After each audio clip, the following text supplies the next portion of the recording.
Regional Broadcaster of the Year comes from my hometown in Zamboanga City, Mr. Ronnie Lledo, awardee of TV11 Zamboanga.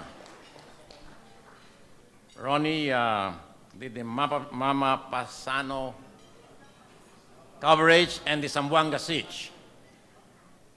He is accompanied by Mr. Joseph Lledo, the brother, Mr. Eduardo Chua, owner, Golden Broadcast Professionals, and Mrs. Lolita Chua, and of course, his mother, Mrs. Lledo. Congratulations, Ronnie. Ya reconoce el Rotary Club of Manila con Mr. Ronnie Lledo, anchorman del Golden Broadcast Professionals Incorporated TV11 como el Regional Broadcaster of the Year. Ya hace con el awarding ceremony ng New World Makati Hotel del Junio 30 este año. Pero con Mr. Lledo, mucho pa otro mga conocido media personalities desde el diferentes mga media outfit na entero país, el ya dale reconocimiento el Rotary Club of Manila para na diferentes kategoría. Cada año taase con este el mencionado organisasyon para reconocer con el esfuerzo del mga media personalities na diferentes lugar na país, quien ta informa con el público si cosa tapasan na diila kada igual komunidad cada día. El mga media personalities quien ta sirvi como el watchdog del gobierno y otro pa mga organisasyon. Have distinguished themselves in their respective beats and field of work, either shaping opinions, influencing policy, or exposing wrongdoing in the pursuit of their profession. Once again, we'd like to welcome all of you and thank you for being present here tonight. My congratulations to all the winners of the 2016 RCM Journalism Awards. Presente durante el programa el mismo presidente del Rotary Club of Manila, Ebo Tan, y personalmente yaman congratulate con el mga awardees.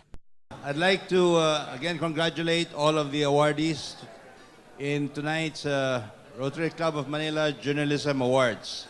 Alegre el project chairman del Rotary Club of Zamboanga City West, Attorney Emilio Aquino, con el prestigioso reconocimiento y a recibir si Lledo.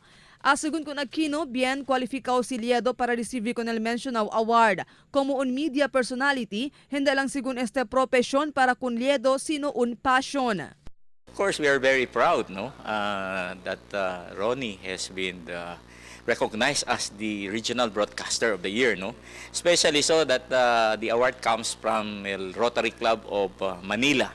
No, to us, Rotary Club of Manila is club numero uno because it's the mother of all mother clubs in the country.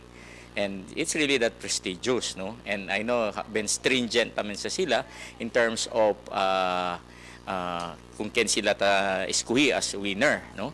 Alegre también ele kay maski pakimodo, ya kada instrumento el Rotary Club of Zamboanga City West para reconocer el Rotary Club of Manila con Lledo como el Regional Broadcaster of the Year. Según con Aquino, después el Zamboanga Siege del año 2013, ya reconoce el Rotary Club of Zamboanga City West con el mga media na ciudad, quien ya está na frontera para cubrir con el guerra, donde incluido ya si Lledo. We are so happy kay el Rotary Club of Manila and their search committee has in fact appreciated, no, el efforts done the likes of Ronnie. And of course, Ronnie, kami gani hunto gayot during those days, and it was a very challenging role or situation we were in because when we were trying to keep el Dateline Teleradyo at that time, no, on the air the whole time, bien manada, we were getting all sorts of texts, all sorts of calls of people who were really scared.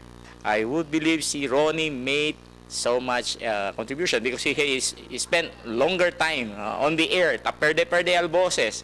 Alegre también el presidente del Press Club aquí na ciudad de Zamboanga, J.V. Francisco, con el cosa taase el Rotary Club of Manila. Un manera según este para hace pa mas kun gana con el mga media hace di ila trabajo. Alegre también según ele que de aquí na ciudad de Zamboanga el uno del mga awardees. Hindi según fácil el trabajo del un media y propio lang para reconoce con el mga debe reconoce na industriya de media. Como un broadcaster, anunciador, chenebes, no puede kita habla todo el gente at aprecia cosa kita habla, no? Especialmente si tadale kita daton komentaryo. Pero el bonito aquí kay por causa tiene mga organisasyon como el Rotary taman recognize kung el efforts del di aton mga anunciador, el di aton mga broadcaster aquí na syudad. Ojalá otro mga grupo ay continua pa asian sina klase de proseso para esita sirbiba para kedatan kita kung gana sirbi con el público, especialmente el dila deseo para sali informaw na manotisya que kita tadali kanila todo el día. Tiene también mensaje el antes consel del Ciudad Cesar Jimenez Jr. para con Lledo siguiendo con el de este award. Uno si Jimenez del magapirmi taman guest na programa del TV11, el Dateline Teleradio, donde taman anchor también si Lledo. Bien alegre kita, no?